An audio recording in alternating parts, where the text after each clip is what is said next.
BNN razia kos-kosan di Kota Tebing Tinggi. Eksekusi rumah berakhir ricuh.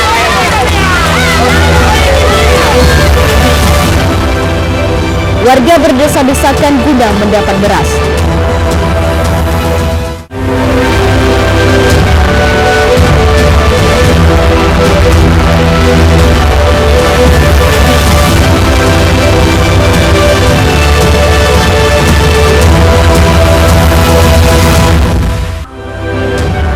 Selamat pagi pemirsa, Aidul Sumut kembali menyapa Anda. Selain 3 informasi utama tadi akan kami hadirkan beragam informasi dari wilayah Sumatera Utara selama 30 menit. Bersama saya Maria Laura Puja, inilah informasi yang pertama.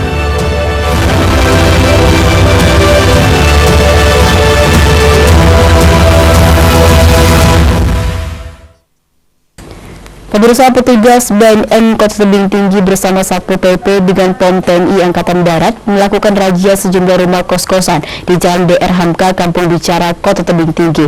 Alhasil sebanyak 9 penghuni kos dinyatakan positif memakai sabu-sabu usai menjalani tes urin.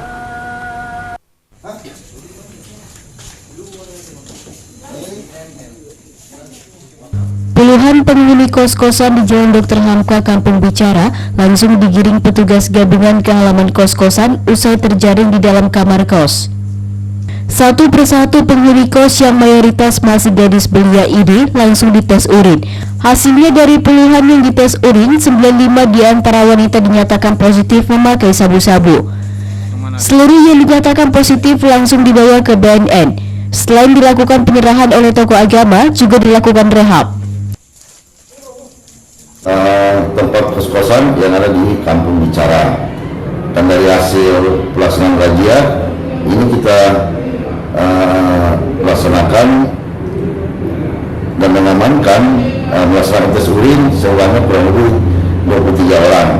Dari 23 orang ini 9 orang setelah tes urin positif amfetamin atau sabu, sehingga dari 9 orang ini kita dari 7 orang dan 9 orang itu kita geledah, ternyata di tempat kosnya maupun di badannya tidak terdapat barang bukti narkotika maupun barang bukti lainnya. Dan kita berharap apa yang dilakukan oleh BNN Kota Tebing Tinggi melalui Pak Alex sebagai Kepala BNN Kota Tebing Tinggi bisa mengedukasi orang-orang yang pernah kemari untuk bisa bergaul di masyarakat dan memperbaiki dirinya, sehingga semakin banyak virus-virus kebaikan yang bisa ditularkan di tengah masyarakat.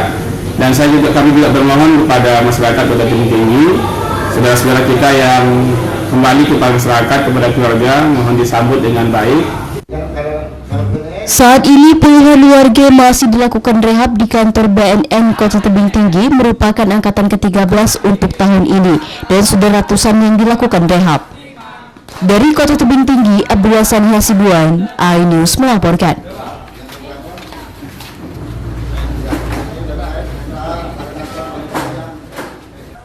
Pemirsa, seorang bocah berusia 5 tahun mendapat kekerasan fisik dari adik ipar ayahnya di Kabupaten Simalungun, Sumatera Utara.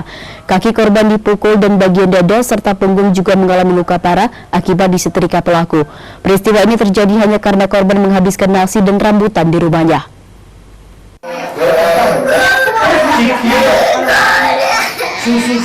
RS bocah berusia 5 tahun terus menangis kesakitan karena tubuhnya melepuh dan mengalami luka bakar.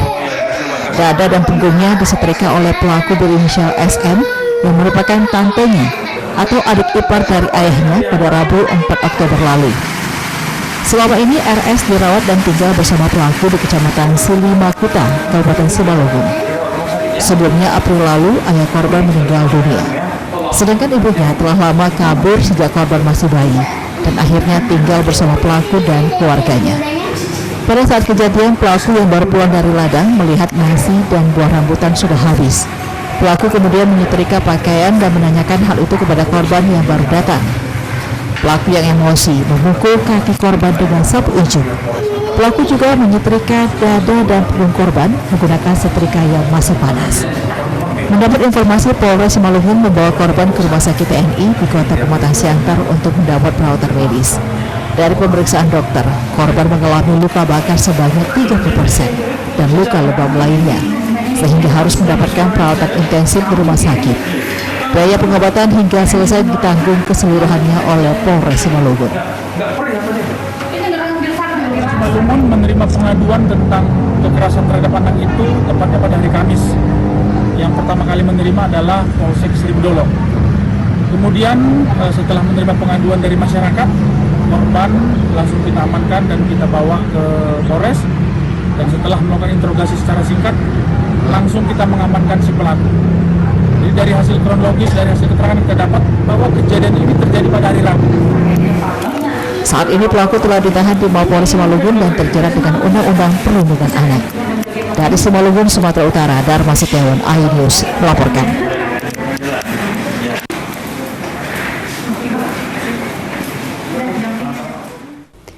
Pemirsa, wanita pelaku yang tega menganiaya keponakan kandungnya sendiri menggunakan setrika panas hingga mengalami luka bakar serius menangis di kantor polisi saat menjalani pemeriksaan. Pelaku memohon agar polisi tidak menahan dirinya. Saya merasa menyesal, Pak, karena ini kehilapan, Pak. Di hadapan penyidik Satuan Perlindungan Perempuan dan Anak PPA Polres Simalungun, SM, tante penganiayaan keponakannya sendiri menggunakan setrika panas, menangis dan meminta petugas tidak menahan dirinya saat menjalani pemeriksaan di kantor polisi. SM, tante atau adik ipar dari ayah korban, mengaku hilaf dan emosi sesaat ketika melakukan kekerasan fisik kepada keponakannya sendiri berinisial RS, bocah berusia 5 tahun. SM selama ini merawat dan tinggal bersama korban sejak ayah korban meninggal dunia di Kecamatan Silimakuta, Kabupaten Simalungun. Awalnya SM yang baru pulang dari ladang lalu emosi melihat buah rambutan dan nasi yang dimasaknya telah habis. Dan saat pelaku sedang menyetrika pakaian dan melihat korban datang, pelaku langsung memukul dan menganiaya korban menggunakan setrika panas hingga mengalami luka bakar parah. Pelaku melukai korban dengan menempelkan setrika panas sebanyak 3 kali di bagian tubuh korban, tepatnya di perut, dada, dan punggung korban hingga korban sempat meringis kesakitan dan berlari keluar dari rumah. Merasa bersalah atas kehilapan saya yang tidak sengaja. Jadi saya kepada saudara dan keluarga, saya minta maaf sebesar-besarnya dari hati kecil saya. Mohon saya dibantu agar bisa membiayai anak-anak saya, biar bisa anak sekolah, biar bisa anak saya sampai sekolah. Mohon maaf sebesar-besarnya atas nama Serepia Malam. Mohon dimaafkan atas kelakuan saya yang tidak sengaja. SM mengaku bersalah dan meminta maaf kepada keluarga besar atas kekhilafan serta emosinya. Dirinya berharap tidak diproses hukum karena anak-anaknya masih kecil, sedang bersekolah dan masih membutuhkannya. Dari Simalungun, Dharma Setiawan, iNews melaporkan. Pemirsa, guru honor dan teknis tuntut diangkat menjadi P3K. Tetaplah bersama kami.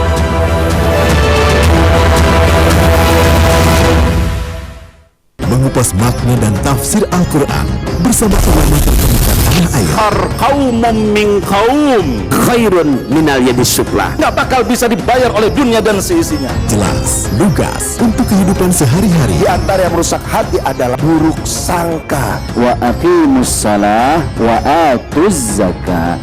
Itu pun sejajar dengan jihad fisabilillah. Cahaya Hati Indonesia, Sabtu dan Minggu pukul 12 siang di iNews.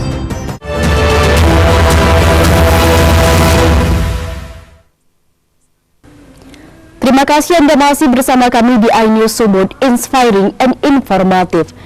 Pemirsa, diduga adanya permasalahan dengan pemilik pertaba yang mengagungkan tanahnya ke bank, eksekusi rumah di Kota Medan berakhir ricuh. Akibatnya sejumlah orang yang diduga provokator diamankan petugas kepolisian.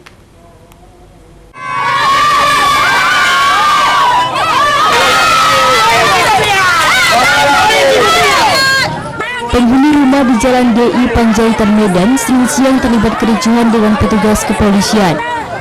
Penghuni rumah yang sudah menghuni rumah selama 12 tahun menolak adanya eksekusi yang dilakukan Pengadilan Negeri Medan. Pasalnya penghuni rumah mengaku tidak mengetahui adanya proses hukum terhadap rumah yang dibelinya. dan dirinya mengaku memiliki surat kepemilikan yang sah terhadap tanah dan rumah seluas 495 meter persegi.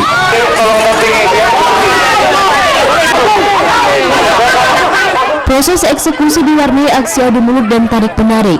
Jurusita hendak membacakan putusan pun kesulitan masuk karena pagar rumah digembok oleh penghuni. Setelah 1 jam, akhirnya petugas berhasil memotong gembok pagar rumah dan menerobos masuk ke dalam. Beberapa orang yang dianggap provokator pun diamankan petugas kepolisian. Kita hanya minta penundaan, bukan menghalang-halangi, Pak. Hanya penundaan saja. Karena saya sebagai pemilik rumah ini tidak tahu menahu ada proses hukum yang sudah berjalan tanpa saya diberitahu.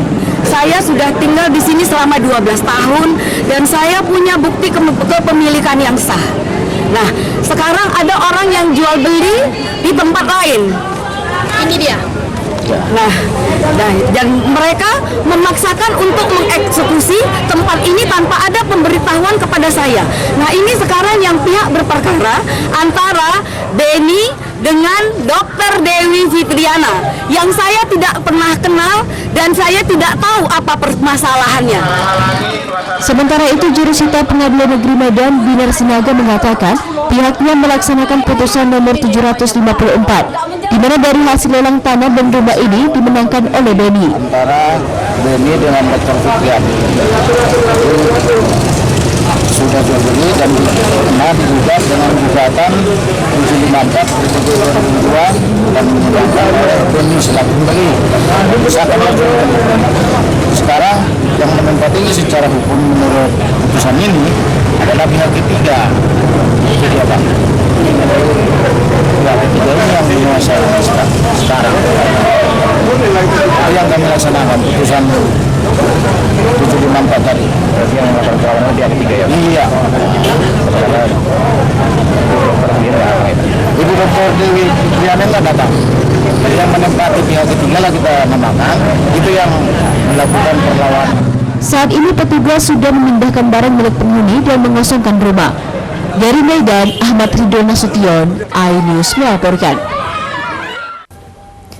Pemirsa merasa resah dengan status mereka yang tidak kunjung diangkat menjadi pegawai P3K atau pegawai negeri sipil. Ratusan tenaga honorer guru dan tenaga teknis yang bertugas di berbagai instansi pemerintah Kota Medan menggeruduk kantor DPRD Medan guna menemui pimpinan DPRD. Pasalnya selama belasan tahun berstatus menjadi guru tenaga honorer, gaji yang mereka dapatkan hanya mencapai ratusan ribu rupiah per bulannya.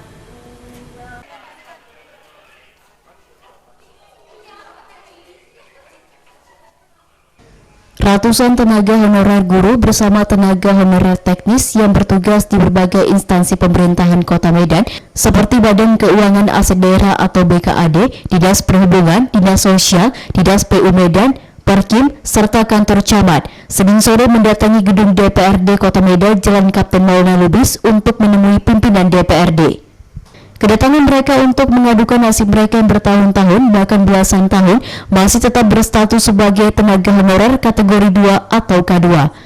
Mereka lalu menemui Ketua DPRD Kota Medan Hashim bersama Badan Kepegawaian dan Pengembangan SDM Kota Medan. Sejumlah tenaga honorer teknis yang bekerja di instansi pemerintah Kota Medan mengaku usaha mereka untuk diangkat menjadi ASN klasifikasi P3K tahun ini gagal karena tidak ada informasi dari Pemko Medan, sementara kabupaten lainnya di Sumut ada.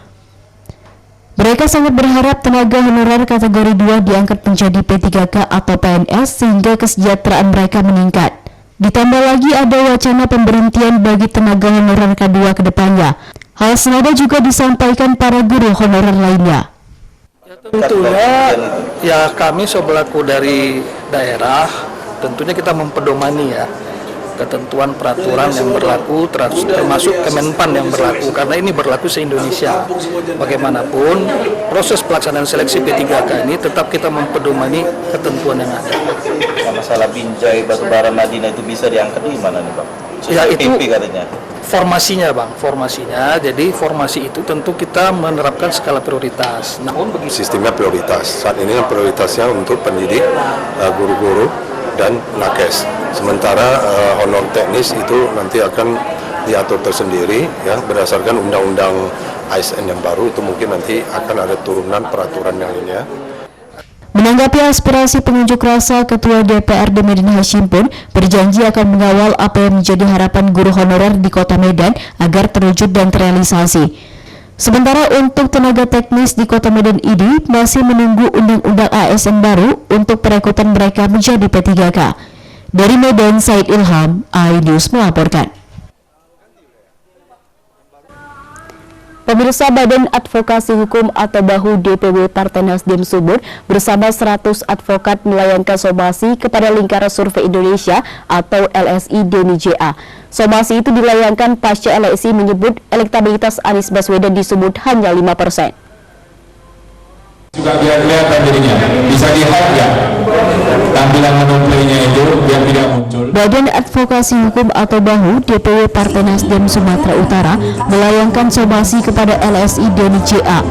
Somasi itu dilayangkan karena Nasdem Sumut tidak terima dengan hasil survei LSI Denny JA yang menyebut elektabilitas Anies Baswedan di Sumut hanya 5%. Di mana dalam rilisnya LSI Denny JA menyebut baca pres Ganjar memperoleh 65% suara, baca pres Prabowo memperoleh 30% suara, dan baca pres Anies Baswedan hanya memperoleh 5% suara. Karena itulah DPW Nasdem Sumut menyatakan keberatan dengan hasil survei tersebut dan ingin menguji hasil survei karena ditemukan sejumlah kejanggalan. Ketua DPW Nasdem Sumut Iskandar ST mengatakan pada bulan Mei 2023, lembaga survei yang sama menyebutkan elektabilitas Anies Baswedan memperoleh 32,6% suara. Dalam kurun waktu 4 bulan, elektabilitas Anies turun 28% dan ini menurutnya tidak masuk akal. Lingkaran Survei Indonesia Denny JA yang kami nilai telah meliris survei yang menyatakan Pak Anies Rashid Baswedan hanya 5% di Sumatera Utara. Somasi ini kami lakukan karena kami menemukan banyak kejanggalan dalam survei tersebut. Hasil survei pada bulan Mei, di mana Pak Anies memperoleh 32,6%. Artinya hanya dalam 4 bulan, elektabilitas Pak Anies turun hampir 28%. Artinya setiap bulan turun 7% dan itu tidak masuk akal dan belum pernah ada dalam sejarah survei tentang baca pres. Kemudian juga kami juga melihat realita di lapangan bahwasanya masyarakat mendukung Pak Anies Baswedan terutama di 20 kabupaten kota yang ada di Sumatera Utara itu merupakan basis kuat Pak Anies dan kami yakin Pak Anies akan menang di Sumatera Utara. Hasil survei yang memiliki angka yang bulat juga menjadi keanehan bagi Partai Nasdem dan hasil survei ini juga dinilai tidak sesuai dengan realita yang ada di Sumut. Nasdem Sumut juga mempertanyakan sumber dana survei tersebut apakah bersumber dari dana sendiri, partisan atau melalui uang negara hingga NGO. Dari Medan, Sumatera Utara, Ahmad Ridwan Nasution, iNews melaporkan. Pemirsa, 1.000 warga berunjuk rasa di depan kantor Bupati Batubara sekaligus membuat laporan pengaduan ke polisi terkait segelintir orang yang diduga memfitnah dan menyampaikan berita bohong terkait kepemimpinan Bupati Batubara. Di belakang dipantau, di belakang dipantau, di belakang dipantau. Pastikan. Aksi unjuk rasa ini berlangsung di halaman kantor Bupati Batubara, Jalan Perintis Kemerdekaan, Kelurahan 50, Kecamatan 50, Batubara. Seribuan warga yang mengatasnamakan dirinya sebagai relawan Jahir ini menyampaikan rasa tidak terima terhadap segelintir orang yang menyatakan bahwa selama kepemimpinan Bupati Batubara Jahir tidak terlihat adanya pembangunan di Batubara. Tidak hanya itu, mereka juga memvonis Jahir sebagai pengkhianat dan mafia tanah diduga tanpa dasar yang kuat. Dalam aksi ini warga membentangkan spanduk yang bertuliskan bahwa selama periode kepemimpinan Jahir sudah banyak terjadi pembangunan di Kabupaten Batubara. Di antaranya infrastruktur, bedah rumah, drainase, fasilitas UMKM, dan sudah dirasakan dampak positifnya oleh masyarakat Batubara. Dan Jahir bukanlah pengkhianat ataupun mafia tanah. Dan untuk itu, kita meminta mendukung dari aparat kepolisian Resort Batubara untuk segera menelaah laporan dari barisan relawan Jahir ini, untuk segera mengungkap siapa sebenarnya dalang intelektual di balik oknum-oknum yang menudingkan Bupati Jahir sebagai mafia tanah. Karena sampai saat ini tidak ada jurisprudensi manapun, putusan pengadilan manapun yang mengatakan bahwa Bupati Jahir adalah mafia tanah.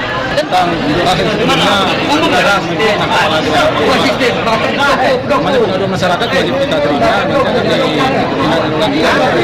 mungkin akan ada pihak yang Terkait pengaduan masyarakat yang diserahkan pendemo, AKP DP Sinaga selaku Kasat Samapta Polres Batubara mengatakan bahwa laporan sudah diterima dan akan diteruskan ke Satuan Reskrim Polres Batubara. Warga Batubara atas nama relawan Jahir berharap agar polisi segera memproses dan memberikan tindakan terhadap segelintir orang yang diduga memfitnah dan menyampaikan berita bohong terhadap Jahir selaku Bupati Batubara. Dari Batubara, Fadli Pelka, iNews melaporkan. Pemirsa, mahasiswa demo tuding jaksa bekap koruptor. Tetaplah bersama kami.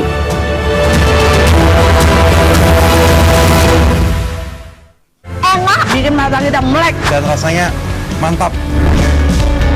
Temani weekendmu bersama program kuliner spesial. Kalaparan, eksplor gokil wisata kuliner. Hidden gem. Tempat makan yang jarang terekspos. Food Diary, mengupas sejarah kuliner dan viral. Ini enak banget. Saksikan kuliner spesial weekend, Sabtu dan Minggu, pukul 10 pagi di iNews.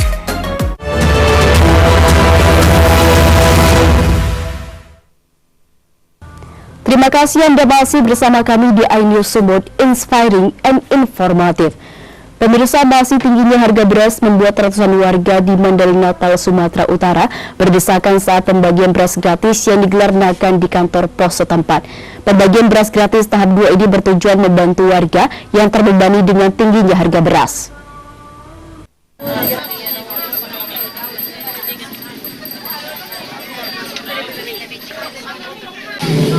Sejak pagi hingga Senin siang kemarin, ratusan warga dari 2 desa telah memadati kantor pos penabungan Mandailing Natal, Sumatera Utara demi mendapatkan bantuan beras gratis. Pembagian beras gratis tahap kedua ini dibagikan kepada 34.000 warga yang terdata sebagai penerima manfaat. Saat pembagian berlangsung, warga saling berdesakan, termasuk diantaranya sejumlah lansia yang terjepit saat mengantri. Warga mengaku sangat terbantu dengan pembagian beras gratis karena masih tingginya harga beras saat ini. Beras.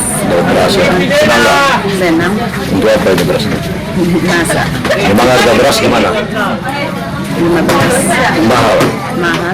Baru kali ini mahal gitu ya? Iya, baru kali ini. Lama nggak nunggu? Lama. Lama ya? Dari jam berapa dari sini? Jam 9. Ramai orang gitu ya? Iya. Oke. Ini belum dapat nih?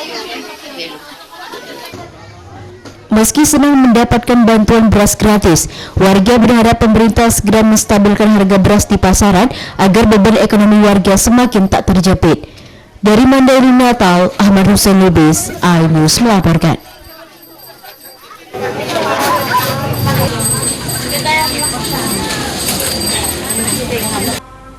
Pemirsa, menduga oknum pegawai Kejaksaan Tinggi Sumatera Utara melindungi pelaku dugaan korupsi.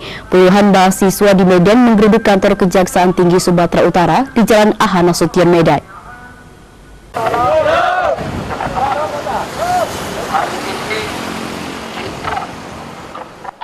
Puluhan mahasiswa yang mengatasnamakan Masyarakat Anti Korupsi Sumatera Utara Senin siang berunjuk rasa di depan kantor Kejaksaan Tinggi Sumatera Utara, Jalan AH Nasution, Medan. Dalam orasinya, mahasiswa mengatakan melalui CV Tiffany Mailova, Fadil dan Tiffany telah melakukan dugaan korupsi dalam pengadaan barang jasa dan ATK pada bagian umum Pemko Sibolga tahun 2021 yang pekerjaannya fiktif. Selain itu, CV Tiffany Mailova juga diduga telah melakukan penyelewengan dalam pengadaan ATK dan penyelenggaraan makan pasien di RSUD FL Tobing Sibolga tahun anggaran 2022. Mahasiswa menilai berlarut-larutnya kasus tersebut di Kejaksaan Tinggi Sumatera Utara akibat dibekap oleh ketua oknum kejaksaan itu. Mereka minta kedua oknum jaksa itu dapat mengklarifikasi dugaan tersebut.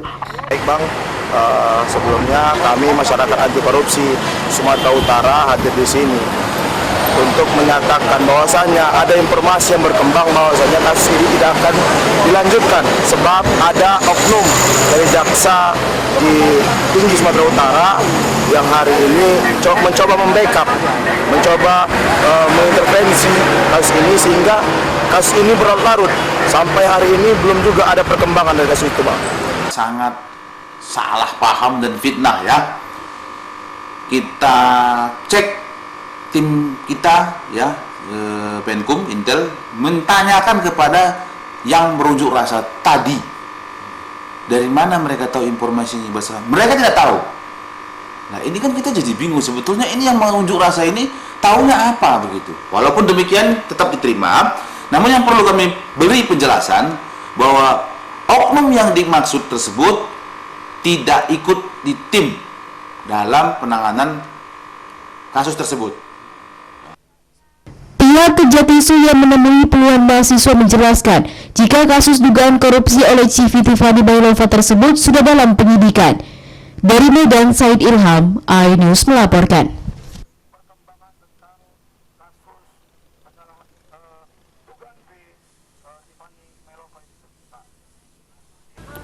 Pemirsa, di ulang tahun Partai Perindo yang ke-9 tahun, Dewan Pimpinan Wilayah Partai Perindo Sumatera Utara menggelar bakti sosial berupa pemberian tali ASI kepada 100 anak panti asuhan Yayasan Kasih Bunda Medan.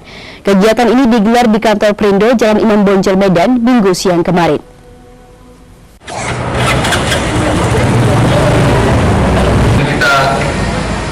Sebagai bentuk ucapan syukur di ulang tahun Partai Perindo yang ke-9 tahun, Dewan Pimpinan Wilayah Partai Perindo Sumatera Utara menggelar bakti sosial berupa pemberian tali ASI kepada 100 anak panti asuhan Yayasan Kasih Bunda Medan. Kegiatan ini digelar di kantor Perindo Jalan Imam Bonjol Medan Minggu siang kemarin. Dalam kesempatan ini, Ketua DPW Perindo Sumut Rudi Jilham Hasibuan menyebut kalau pemilu 2024 kurang lebih dilaksanakan 5 bulan lagi. Oleh karena itu, dirinya mengingatkan kader maupun simpatisan Perindo di Sumut untuk terus memperkuat kesolidan dan memperbanyak kolaborasi.